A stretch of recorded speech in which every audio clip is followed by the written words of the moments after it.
Assalamu alaikum everybody. So this is lecture number 6 of my pediatric physiotherapy series.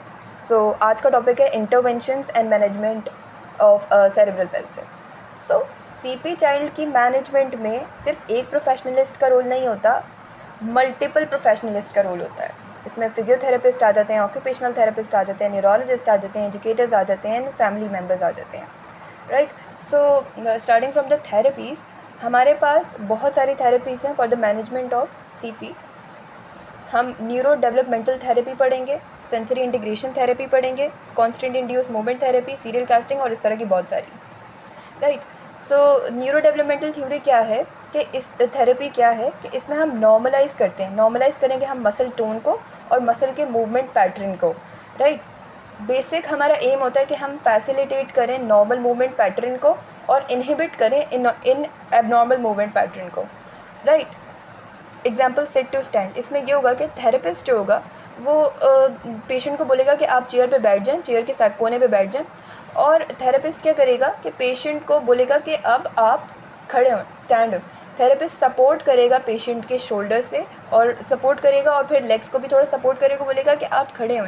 मतलब therapist हर step में help कर रहा है patient की कि आप ये सिट टू स्टैंड करें. So this is neuro developmental therapy, right.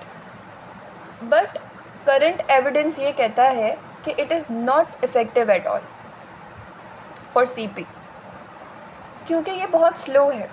इसलिए नहीं क्योंकि ये गलत है, इसलिए क्योंकि ये बहुत स्लो है. This is very slow.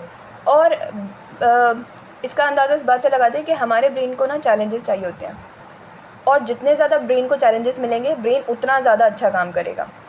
सो आपने एक कॉन्सेप्ट सुना होगा न्यूरोप्लास्टिसिटी का, ब्रेन प्लास्टिसिटी. सो जब एक प्रोसेस है, एक थेरेपी है जो ऑलरेडी वेरी स्लो है, तो न्यूरोप्लास्टिसिटी भी तो बहुत स्लो होगी ना. सो इस कॉन्टेक्स्ट को माइंड में रखते हुए आजकल के दौर में न्यूरो डेवलपमेंटल थेरेपी को इतना इफ़ेक्टिव नहीं माना जाता. दूसरी आती है sensory integration therapy. Sensory integration therapy में हम क्या करते हैं, हम डिफरेंट सेंसेस को एक्टिव करते हैं. क्यों? क्योंकि बहुत सारे सीपी चाइल्ड ऐसे होते हैं जो ओवर सेंसिटिव होते हैं, और बहुत सारे सीपी चाइल्ड ऐसे होते हैं जो अंडर सेंसिटिव होते हैं. Over sensitive in a sense कि वो इजीली किसी भी हल्के से स्टिमुलस से किसी चीज़ को देख के वो अचानक से डर जाते हैं, तो वो ओवर सेंसिटिव है to some stimuli, under sensitive to some stimuli. तो हम क्या करते हैं, सेंसरी इंटीग्रेशन थेरेपी में डिफरेंट सेंसेस को एक्टिवेट करते हैं.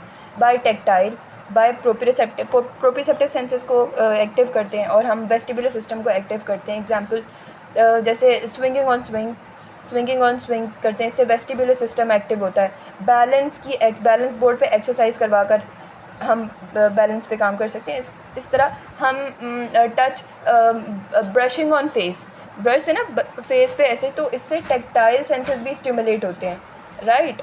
सो